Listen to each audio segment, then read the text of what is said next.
어제 서울 고용지원센터를 방문했습니다. 우리 당 의원님 10여 분과 또 당직자 여러분들 함께 다녀왔는데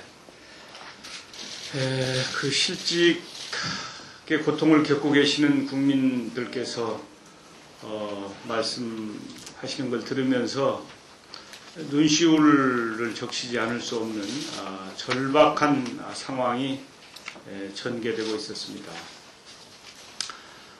이것저것 다 중요하지만 이 사회안전망을 확충하는 일 정말 중요한 시점입니다.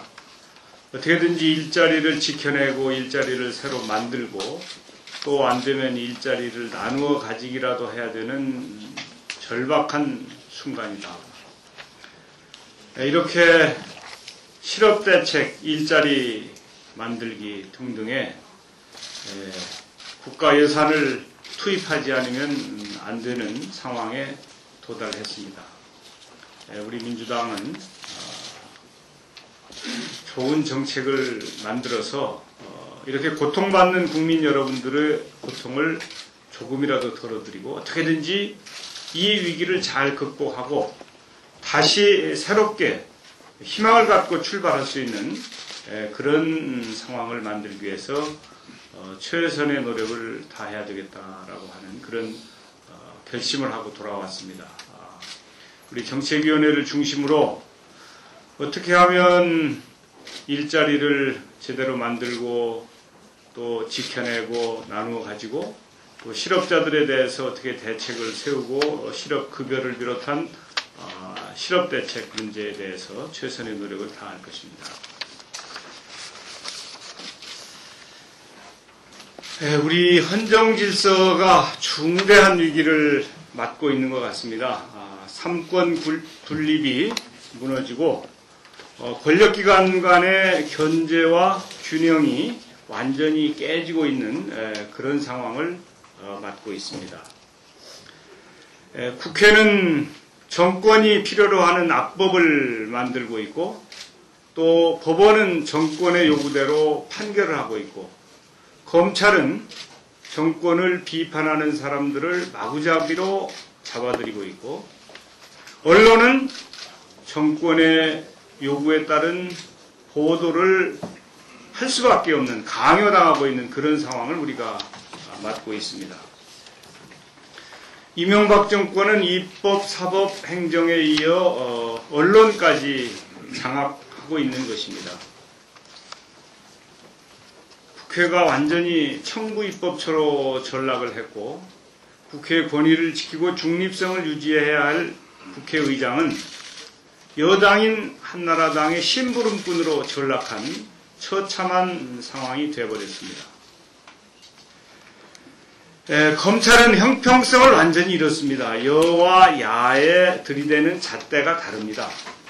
그래서 야당 의원, 야당 당직자들은 무더기로 소환을 당하고 있고 체포영장 압박을 받고 있는데 여당은 멀쩡합니다.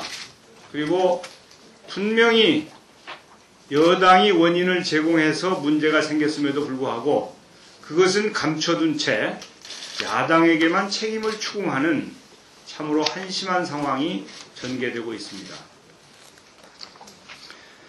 법원이 어떤 곳입니까? 국민 여러분들이 그래도 법원만은 공정하다고 믿어왔고 그것이 최후 보루 아니겠습니까? 그런데 그 법원마저 국민의 신뢰를 저버리고 공정성을 잃어버렸습니다. 어떻게 가장 중요한 법원의 법원장이 판사들에게 이런저런 강요를 할 수 있단 말입니까? 국민 여러분들이 얼마나 망연자실하시겠습니까? 대법원 스스로 여기에 대한 진상을 제대로 규명하고 철저한 책임 추궁이 따라야 할 것입니다.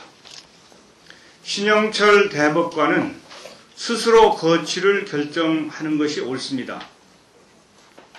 이런 식으로 사법부마저 국민의 신뢰를 잃어버린다면 참으로 대한민국은 민주주의의 위기를 넘어서 완전히 민주주의를 얘기할 수 없는 상황까지 가버릴 수밖에 없다. 이렇게 말씀드리겠습니다.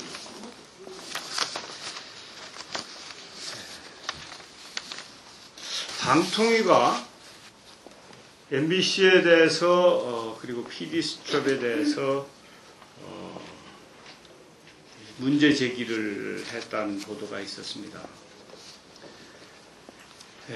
방송통신위원회는 완전히 이명박 정권의 방송 장악의 하수인이 되어버렸습니다. 그래서 MBC에게 경고를 했다고 하는데, 국민 여러분들께서 이 MBC에 대한 경고를 옳은 것이라고 인정하겠습니까? 지난번에 MBC PD수첩에 대한 수사를 하던 부장검사가 상부의 부당한 간섭에 저항하는 마음에서 그 직을 그만두기까지 했지 않습니까? 아마도 오늘의 방송통신위원회의 MBC에 대한 경고는 조금 지나면 이것이 훈장이 되어서 MBC에 돌아갈 것이라고 확신합니다. 방송통신위원회는 제발 법이 정한 대로 그 중립성과 독립성을 유지해야 합니다. 현재 방통위의 잘못된 운영에 대해서는 우리 민주당이 철저히 진상을 규명하고 필요하다면 입법을 비롯한 제도 개선을 마다하지 않을 것입니다. 이상입니다.